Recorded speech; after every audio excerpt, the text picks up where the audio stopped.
এই পর্বে নাম বন্ধুত্ব না কিছু বেশি। কলেজ লাইফ ধীরে ধীরে ছন্দে ফিরছে, কিন্তু রাসেল আর তাসনিমের মধ্যে যে সম্পর্কটা গড়ে উঠছে সেটা যেন কোনো নির্দিষ্ট সংজ্ঞায় আটকে নেই। দুজনেই জানে তাদের মাঝে কিছু একটা ঘটছে, কিন্তু কেউই নাম দিতে পারছে না।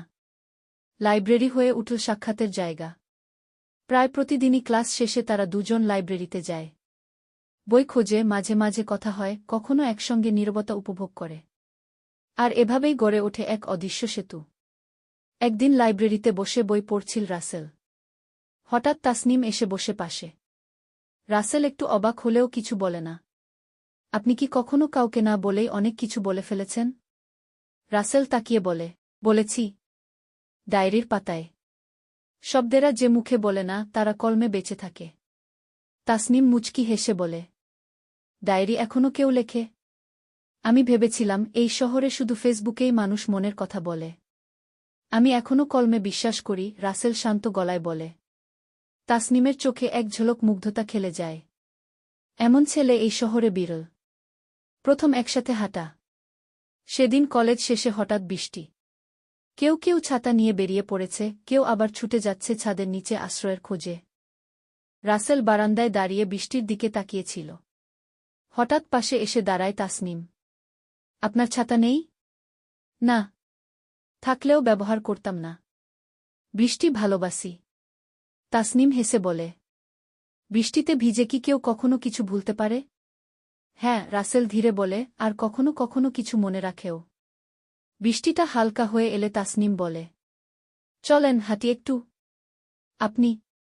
হ্যাঁ, আজ শহরের কোলাহলের বাইরে একটু হাঁটতে ইচ্ছে করছে। দুজন পাশাপাশি হাঁটে কলেজের পাশের সরু রাস্তা দিয়ে। রাস্তা ভেজা, বাতাসে ভাসছে কাঁচা মাটির গন্ধ। কিছুক্ষণ চুপচাপ। তাসনিম হঠাৎ বলে, আপনার চোখে এত গভীরতা কেন? রাসেল হেসে ফেলে, আপনার চোখেই তো আয়না, আপনি গভীর বলেই হয়তো দেখেন। তাসনিম একটু লজ্জা পায়। প্রথমবার সে নিজের অনুভবকে আড়াল করতে পারে না। আপনি কি মনে করেন আমাদের বন্ধুত্ব? রাসেল থেমে যায়। আমার মনে হয় এটা কেবল বন্ধুত্ব না।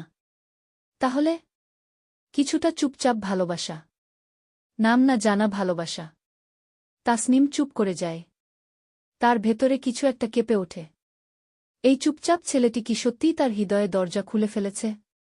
ডায়েরির পাতা। তাসনিম লিখে, আজ হাঁটলাম তার পাশে। চুপচাপ, বৃষ্টি ভেজা পথ। তার চোখে ভরসা। তার কণ্ঠে আশ্বাস। এই ছেলেটা আমার ভেতরের গোপন জানালাটা যেন খুলে দিচ্ছে। আমি ভয় পাচ্ছি, আবার শান্তিও লাগছে। রাসেল লিখে, তাসনিম। তার নামের মাঝেই কবিতা। আজ সে জিজ্ঞেস করল, বন্ধুত্ব না কিছু বেশি? আমি বললাম না, সেই তো আমার ডায়েরির শেষ পৃষ্ঠায় থাকা নামহীন পাতাটি, যেটার জন্য কলম থেমেছিল এতদিন। চায়ের দোকানে একদিন শামীম তাদের দুজনকে দেখে মজা করে বলে, ওই, প্রেম প্রেম লাগতেছে ভাই। কিছু শুরু হইছে নাকি? রাসেল হেসে এড়িয়ে যায়।